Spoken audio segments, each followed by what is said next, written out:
guys, I wanted to show off an album real quick. I just emailed them to let them know that they could come pick it up. So I'm sure they'll be here soon because they've been waiting for this one forever.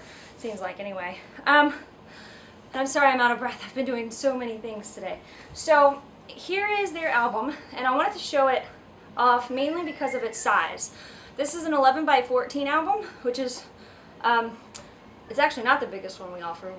There's a slightly larger one we offer as well. But this is pretty large, and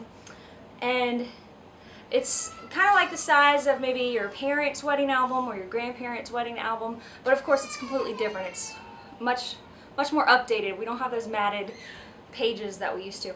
And I'm sorry if you can hear screaming, but my kids are not cooperating upstairs. So anyway, this is Danny and Jenny's album, and they were married at the Historic McFarland House. Jenny wanted something a little more traditional. She didn't even want her digital files. She wanted to trade her digital files for the wedding album, the upgrade to the wedding album. So she got the upgrade cover, the upgrade size, and then she also chose 159 or 160 images for the inside. Now, a typical wedding album is anywhere from like 50 to like 80 images. And we start at 60, and then you can add on to there. So to fit 160 images into the album, when she chose her images out, I'm like, are you sure you want that in the album? Because to me, and to most like professional designers out there, we want to be able to tell your story with the album. We don't want a lot of just images just crammed in there just because. We definitely want to make sure it's a story being told. A lot of like formal type images where it's like, you know, family smiling at the camera. Of course you want one with your parents and things like that. But the distant relatives and a whole bunch of formals usually aren't in the actual wedding story album itself. Those are in like a little parent album, or, you know, of course printed and put on your walls. So, but she chose a lot for this. And like I said, they're very much a traditional couple, so she didn't even want me there for getting ready shots. We got a few anyways, but you know, she didn't want any dress shots. She didn't want a lot of that stuff that, you know, we typically photograph on a wedding day. So so yeah, let's just get to it. I will shut up. So this feels really good. This is a bone color. I'm not sure what color it's coming up in here, but it's like an ivory color. Alright, so here we go. And like I said, she was a very traditional bride, well, in terms of like her style and everything. Very elegant and traditional, but they were a really cool couple. Very fun, lots of fun. But yeah, she did want a lot of these smile, look at the camera pictures in there. But I do like this. I like her lace shoe there. I don't know who makes that shoe, but that's gorgeous. So this is an example of traditional versus what I typically do. These are like your traditional shots you see like in your parents' wedding album, where it's like the lighting is almost completely the same on all sides of your face, and smile, look at the camera, those types of shots. I don't typically like doing a lot of those. Even for my brides that I find very artistic, I'll throw one or two in there just for the parents. I do like to get a good variety of shots, but typically this is, you know, this is in the same room, the same exact location, but just different lighting.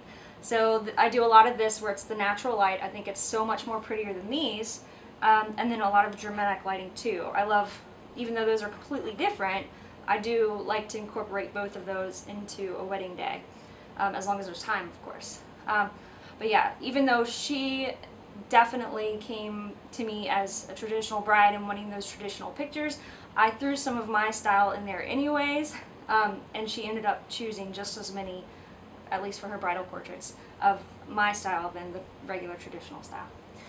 Okay, on to the guys. Fun bunch of guys. This was done at the Historic McFarland House here in Martinsburg, West Virginia. Beautiful venue. Becca was the coordinator, and she did a fantastic job. Details for the wedding. I'm really glad that she did choose a lot of detail shots of her venue, the reception and everything. A lot of people just tend to not include that because they want to add a people person in the picture in there instead. But I think those are really important, especially as the years go by. You can look back and see what those details were. You know, you've put so much work into planning the wedding, so you definitely want that in there. Ceremony start. Their wedding day, it was supposed to rain, but it didn't. But they kept the tent up anyway. I think they donated that tent to the McFarland House, actually. That's what I heard. A kiss. As you can see, like, there are tons of pictures in here already. Usually, I like to keep pages really, really clean. My designer is really good at really putting together a really clean, timeless design. So usually, like, 3 on a page is as much as we do, unless it's like reception photos or family formals. But even though she had to fit a whole bunch onto each page because Jenny chose so many pictures, you can still, I don't know how well you can see it in the camera. I hope you can see the bottom of the, I guess I should have tested that before I pushed record. Oh well. Hopefully you can see the whole album. But anyway, like I was saying, because the album is so large, those smaller designs, when it's multiple pictures on the page, it doesn't matter because the pictures are so big since the album's so big. Formals. Lots of formals. Okay.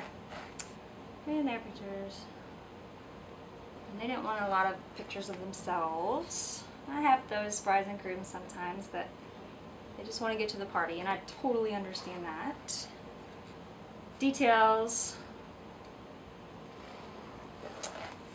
And then, yeah, like almost half their album is reception photos. Like I said, they are like such a fun couple. So they chose a ton of reception photos, but it's just their personality. The partiers is what I call them. I'm a dork. Okay. Just your regular, typical reception photos. Their first dance. I like those too.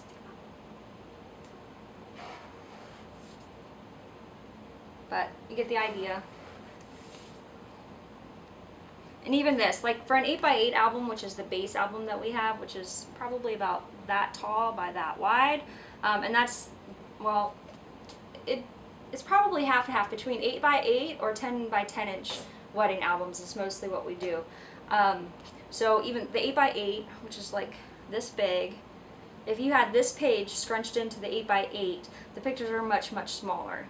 But reception photos, sometimes that's what we have to do to let them be in that album in a certain amount of space. It depends how many, if you've added any pictures extra, there's a whole bunch of variables there that the designer takes into account.